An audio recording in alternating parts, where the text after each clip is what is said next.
Hello everyone, welcome to episode 1 of our remote sensing series titled Exploring Remote Sensing from a Flood Mapping Perspective.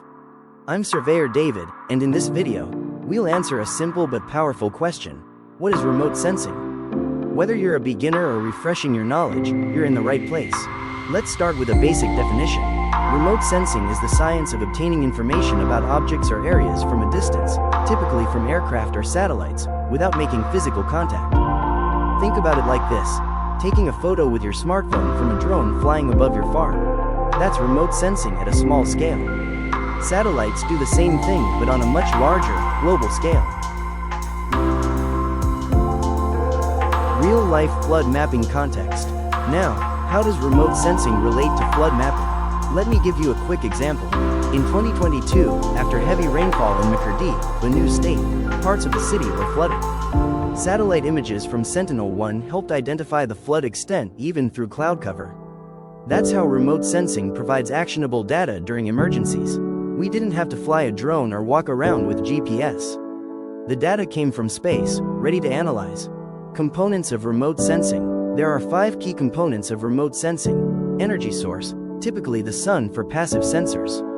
Transmission, energy travels through the atmosphere. Interaction, the energy hits the surface and reflects. Sensor, mounted on a satellite or aircraft, it collects reflected energy. Data processing and interpretation. We analyze it using software like Google Earth Engine or Snap. Now let's take a closer look at the 5 key components of remote sensing.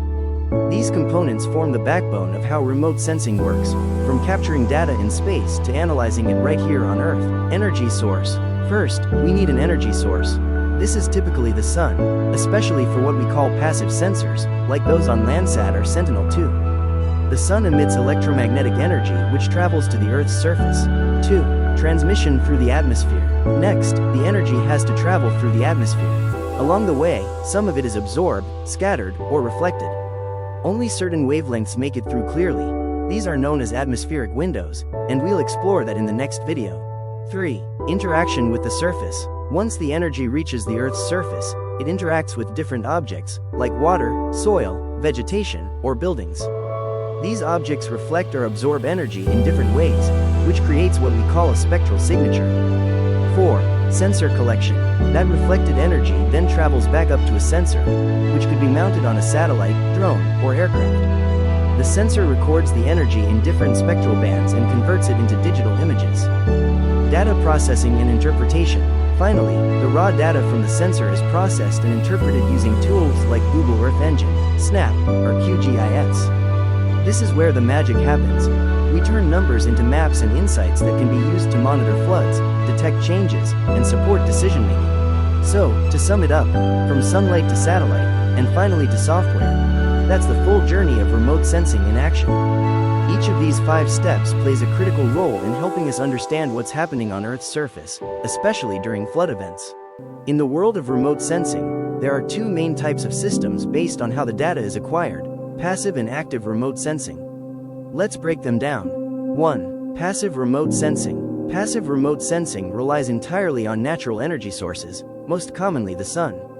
The satellite sensor does not emit any signal of its own. It simply detects and records the reflected sunlight or thermal radiation from the Earth's surface.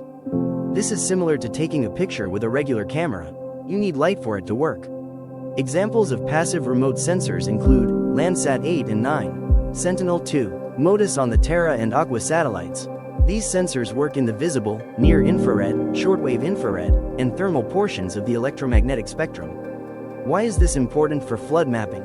After a heavy rain or dam break, we can use Sentinel-2 images to detect standing water, flooded vegetation, and changes in surface reflectance using indices like NDWI, Normalized Difference Water Index. 2.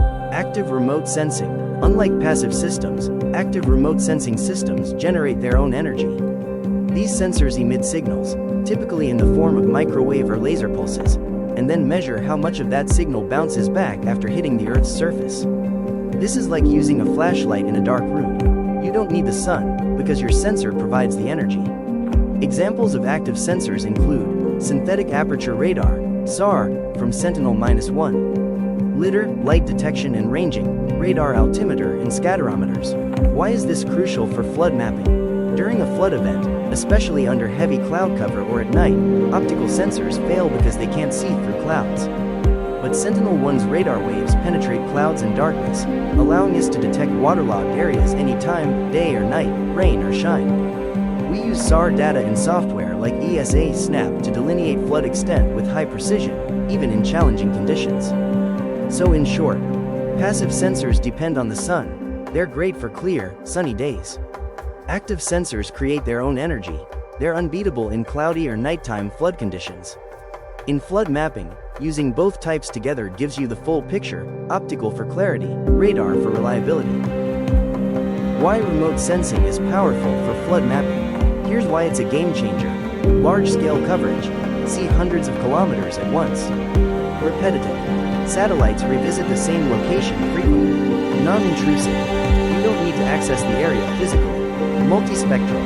Different wavelengths highlight different features, like flooded land versus vegetation. Key terms simplified. Let's break down a few terms you'll hear often. Sensor. The camera on the satellite. Platform. The satellite or drone carrying the sensor. Resolution. How detailed the image is. Bands. Different parts of the electromagnetic spectrum, like visible or infrared. Don't worry, we'll cover these in detail in upcoming videos. To recap, remote sensing is the art and science of observing the Earth from a distance, especially through satellites and sensors. It plays a vital role in flood monitoring, disaster response, agriculture, and even climate change research, etc. In flood mapping, we use remote sensing to detect water spread, monitor changes over time, and even automate flood alerts using smart tools. A special appreciation to Surveyors Council of Nigeria and the Nigerian Institution of Surveyors, NIS, for their continuous support in promoting geospatial knowledge and excellence across Nigeria. Shout out to Canva for helping bring this tutorial series to life with great visual designs. In our next episode, we'll break down how electromagnetic radiation makes all this possible in remote sensing. Don't forget to like, subscribe, and drop a comment if you have questions or ideas. See you in episode 1.2.